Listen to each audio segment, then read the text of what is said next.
नमस्कार, market mind ट्रेडरमध्ये तुमचे स्वागत आहे. जर तुम्ही या चॅनलवर पहिल्यांदा आला असाल, तर कृपया आधीचा व्हिडिओ नक्की बघा. त्यामुळे शेअर मार्केट का शिकायला हवे हा कन्सेप्ट क्लिअर होईल. मी बऱ्याच जणांना बघितलं आहे, की मार्केट समजण्याआधीच मार्केटमध्ये ट्रेडिंग सुरू करतात आणि ही सगळ्यात मोठी चूक आहे. कारण मीही तीच चूक केली होती. त्यामुळे मी तुम्हाला ते सांगू शकते. आपण इंजिनिअरिंग, मेडिकल किंवा कुठल्याही फील्डचे एज्युकेशन घेतो, त्यावेळेस आपल्याला एक सिलेबस असतो, स्टेप बाय स्टेप गाईड असतो. First year, second year, third year आणि त्यानंतर प्रॅक्टिकल नॉलेजसाठी ट्रेनिंगही घ्यावा लागतो. मग मार्केटला आपण असं का बघतो, की न शिकता आपल्याला इथून पैसा मिळायला हवा? कुठल्याही क्षेत्रामधून पैसे कमावण्यासाठी त्याचं ट्रेनिंग तर तुम्हाला घ्यावंच लागणार ना. चला तर मग आता त्याच ट्रेनिंगला आपण सुरुवात करूया का? स्टॉक किंवा शेअर म्हणजे कंपनीतील छोटासा हिस्सा. म्हणजे जर कंपनीचे टोटल 100 शेअर्स असतील आणि तुम्ही त्यातला एक शेअर घेतला, तर तुम्ही 1% त्या कंपनीमध्ये भागीदार झालात. जेव्हा एखादी कंपनी ठरवते की तिच्या ग्रोथसाठी, पुढील रिसर्चसाठी किंवा लोनसाठी लागणारे पैसे पब्लिककडून घ्यायचे आणि त्यासाठी त्यांना कंपनीचे शेअर्स द्यायचे, म्हणजेच कंपनीमध्ये भागीदार करायचे, तेव्हा जर ही कंपनी फर्स्ट टाईम पब्लिककडे पैसे घेण्यासाठी येत असेल, तर त्याला इनिशियल पब्लिक ऑफरिंग म्हणजेच IPO असे म्हणतात. IPO लॉन्च झाल्यावर ती कंपनी लिस्ट होते आणि तिच्या शेअर्सची ट्रेडिंग सुरू होते. IPO लॉन्च होतो ते असते प्रायमरी मार्केट आणि जिथे शेअर्सची ट्रेडिंग होते त्याला म्हणतात सेकंडरी मार्केट. आता हे शेअर्स ट्रेड कुठे होतात? तर जिथे शेअर्सची खरेदी विक्री होते त्यालाच आपण म्हणतो स्टॉक एक्सचेंज. भारतामध्ये 2 स्टॉक एक्सचेंज आहेत.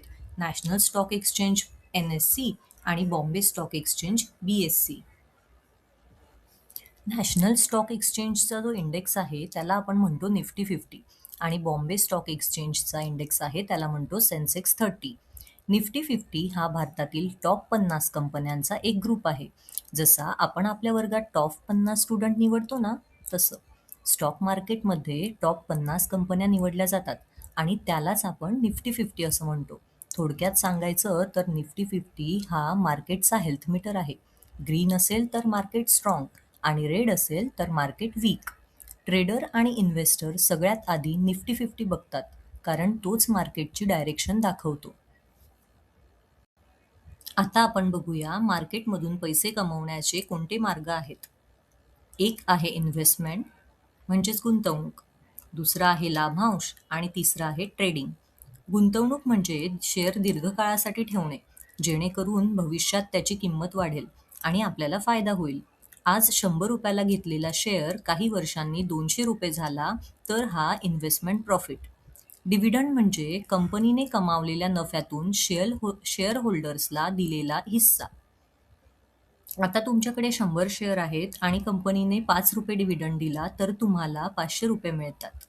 ट्रेडिंग म्हणजे कमी वेळात शेअर खरेदी विक्री करून प्रॉफिट कमावणे. आज 100 रुपयाला शेअर घेतला आणि तो 105 झाल्यावर लगेच विकला. हे झालं ट्रेडिंग. आता पैसे इन्व्हेस्ट करायचे आहेत, पण कुठे करायचे ते कळत नाही. तर आता बघूया इन्व्हेस्टमेंटसाठी काय काय पर्याय आहेत. Mutual fund. म्युच्युअल फंडमध्ये तुमचे पैसे एक्सपर्ट लोक मॅनेज करतात. तुम्ही दिलेले पैसे फंड मॅनेजर वेगवेगळ्या शेअर्समध्ये इन्व्हेस्ट करतो. बिगिनरसाठी हे बेस्ट ऑप्शन आहे. ETF. ETF म्हणजे एक्सचेंज ट्रेडेड फंड. म्हणजे म्युच्युअल फंड सारखा, पण तो शेअर सारखा स्टॉक मार्केटमध्ये खरेदी विक्री करता येतो. निफ्टी 50 ETF घेतला म्हणजे तुम्ही 50 कंपन्यांमध्ये इन्व्हेस्ट करता. हा एक लो कॉस्ट आणि इझी ट्रेडिंगचा ऑप्शन आहे. बॉन्ड्स. बॉन्ड्स म्हणजे तुम्ही सरकार किंवा कंपनीला पैसे उधार देता, त्यावर तुम्हाला ठराविक इंटरेस्ट मिळतो. सेफ पण रिटर्न्स कमी. आणि शेवटचा इन्व्हेस्टमेंट ऑप्शन म्हणजे स्टॉक्स. स्टॉक्स म्हणजे कंपनीचा छोटासा हिस्सा, म्हणजे तुम्ही एखादा कंपनीचा शेअर घेतला आणि तुम्ही त्याचे भागीदार झालात. सोप्या भाषेत हाय रिटर्न्स पण रिस्क जास्त. मग अभ्यासही जास्त लागणार, नाही का? आता स्मार्ट इन्व्हेस्टर काय करतो माहीत आहे? सगळ्यात थोडं थोडं इन्व्हेस्ट करून रिस्क बॅलन्स करतो, म्हणजेच डायव्हर्सिफिकेशन करतो. शेअर मार्केटमध्ये पैसे कमवायचे असतील तर आधी ट्रेडिंगचे प्रकार समजून घ्यावे लागतील. लाँग टर्म म्हणजे शेअर अनेक महिने किंवा वर्षांसाठी होल्ड करणे. आज घेतलेला शेअर 2 ते 3 वर्षांनी मोठा प्रॉफिट देऊ शकतो. सोप्या शब्दात यात पेशन्स म्हणजेच तुमचं प्रॉफिट. स्विंग ट्रेडिंग म्हणजे काही दिवस ते काही आठवडे शेअर होल्ड करणे. प्राइस खाली आली की बाय आणि वरती गेली की सेल. म्हणजेच ट्रेंड पकडून प्रॉफिट करणे. इंट्राडे म्हणजे एका दिवसातच शेअर खरेदी आणि विक्री करणे. सकाळी बाय आणि मार्केट बंद होण्याआधी सेल. फास्ट प्रॉफिट पण हाय रिस्क. तुम्हाला कुठलं ट्रेडर बनायला आवडेल? पेशन्सवाला, ट्रेंडवाला की फास्टवाला? आता ट्रेडिंग टाईप कोणता निवडायचा हे पर्सनॅलिटीवर सुद्धा डिपेंड करतं बरं का. हे आपण नंतर कधीतरी बघूया. आता फक्त इतकंच सांगेल की सुरुवात करताना लाँग टर्म ट्रेडिंग करा, मग स्विंग ट्रेडिंग आणि मग इंट्राडेला शिफ्ट व्हा. यामुळे काय होईल तर आपली small risk to high risk अशी स्टेप वाईज लर्निंग होईल. तुम्ही शेअर बाय करता, पण खरं तर तो कोणाकडून येतो? चला समजून घेऊया. स्टॉक मार्केटमध्ये नेहमी दोन लोक असतात, एक खरेदी करणारा बायर आणि एक विकणारा सेलर. तुम्ही शेअर बाय करता म्हणजे कुणीतरी तो सेल करत असतो. तुम्ही तुमच्या ॲपमध्ये बाय किंवा सेल ऑर्डर टाकता. मार्केट ऑर्डर म्हणजे करंट प्राईसला आणि लिमिट ऑर्डर म्हणजे तुम्हाला ज्या प्राईसला हवा आहे त्या प्राईसला. तुमची बाय ऑर्डर आणि कुणाची तरी सेल ऑर्डर मॅच झाली की ट्रेड कंप्लीट होतो. जर बायर जास्त असतील तर प्राईस वाढते, जर सेलर जास्त असतील तर प्राईस कमी होते. तुम्ही 100ला शेअर बाय केला आणि त्याची प्राईस 110 झाल्यानंतर तुम्ही तो विकला, तर तुम्हाला प्रॉफिट. मार्केटमध्ये पैसा कमवायचा असेल तर एकच रूल लक्षात ठेवा. बायर आणि सेलरचा गेम समजला की मार्केट समजलं.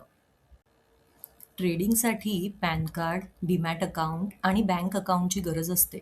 डीमॅट अकाउंट हे ब्रोकरकडे ओपन करावे लागते. भारतामध्ये झिरोदा, एंजल ब्रोकिंग, अपस्टॉक्स असे बरेचसे ब्रोकर्स अवेलेबल आहेत. शेअर्ससाठी झिरोदा हा एक पॉप्युलर डिस्काउंट ब्रोकर आहे. म्युच्युअल फंड इन्व्हेस्टमेंटसाठी तुम्ही झिरोदा कॉईनचा यूज करू शकता. टेक्निकल ॲनालिसिससाठी ट्रेडिंग व्ह्यू हा बेस्ट प्लॅटफॉर्म आहे. शेअर घ्यायचा आहे, पण कंपनी बघायची की चार्ट? फंडामेंटल ॲनालिसिसमध्ये आपण कंपनीचा जमा खर्च, प्रॉफिट ग्रोथ बघतो. ही कंपनी फ्युचरमध्ये ग्रो होईल की नाही हे आपल्याला त्यामधून समजते. कंपनी स्ट्रॉंग असली तर इन्व्हेस्टमेंट पण स्ट्रॉंग होते. टेक्निकल ॲनालिसिसमध्ये आपण प्राइस चार्ट बघतो.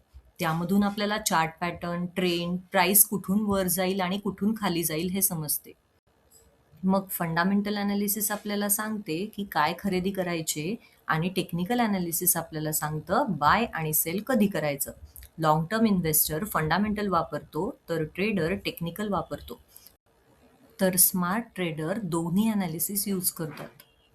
मार्केटमध्ये लॉस का होतो माहिती आहे? रिस्क मॅनेज न केल्यामुळे. रिस्क मॅनेजमेंट म्हणजे आपल्या पैशाचं प्रोटेक्शन करणे. प्रॉफिट नंतर येतो, आधी कॅपिटल वाचवणं गरजेचं असतं. स्टॉप लॉस म्हणजे आपण लॉस किती घेऊ शकतो. 100 रुपयाला एखादा शेअर घेतला आणि 95ला स्टॉप लॉस ठेवला तर जास्त लॉस होणार नाही. पण आपल्याला जास्त लॉस का होतो माहीत आहे का? आपण एखादा शेअर इंट्राडे म्हणून विकत घेतो 100 रुपयाला आणि मग स्टॉप लॉस लावतो 95ला. मग तो शेअर जेव्हा 95ला येतो आपण त्याला सेल करतो. पण नंतर काय होते? प्राईस 95ला टच करून परत वर येते. मग आपल्याला असे वाटते की अरे उगाचच लॉस बुक केला. मग ज्यावेळी आपण नेक्स्ट टाइम ट्रेड घेतो आणि परत प्राइस आपल्या स्टॉप लॉस जवळ येते, तेव्हा आपण विचार करतो, लास्ट टाइम तर प्राइस वर येऊन गेली होती, तर आता आपण ट्रेड होल्ड करूया. म्हणून आपण तो ट्रेड तसाच ठेवतो. आता यावेळेस काय होतं, तर प्राइस वर येतच नाही आणि आपल्याला मोठा लॉस होतो. आणि मग तो इंट्राडेचा ट्रेड इन्व्हेस्टमेंट कधी बनून जातो ते आपल्याला कळतच नाही. मग आपण मार्केटलाच दोष देतो. तुमच्यासोबतही असं झालं असेल ना? आता खरं सांगा, यात चूक कोणाची? यालाच म्हणतात मार्केट सायकॉलॉजी किंवा माइंडसेट. म्हणून ट्रेडरचा माइंडसेट खूप इम्पॉर्टंट असतो. पोझिशन साईज म्हणजे किती शेअर्स घ्यायचे. तर एका ट्रेडमध्ये सगळे पैसे टाकू नका. एका ट्रेडसाठी फक्त 1 ते 2% रिस्क घ्या. म्हणजे 10,000 कॅपिटल असेल तर 100 ते 200 रुपयाचीच रिस्क घ्या. इथे तुम्हाला पोझिशन साईज कॅल्क्युलेट करण्याचा फॉर्म्युला दिलेला आहे. ग्रीड आणि फिअरमुळे मार्केटमध्ये जास्त लॉस होतो. म्हणूनच इमोशन्स कंट्रोल करणे खूप महत्त्वाचे असते. रिस्क रिवॉर्ड म्हणजे तुम्ही किती लॉस घ्यायला तयार आहात आणि त्याच्या बदल्यात किती प्रॉफिट एक्सपेक्ट करता. तुम्ही 100ला ट्रेड घेतला, स्टॉप लॉस 95ला तर रिस्क 5 झाली आणि टार्गेट 110 ठेवलं तर रिवॉर्ड झाला 1:2. नेहमी रिवॉर्ड रिस्कपेक्षा जास्तच असला पाहिजे.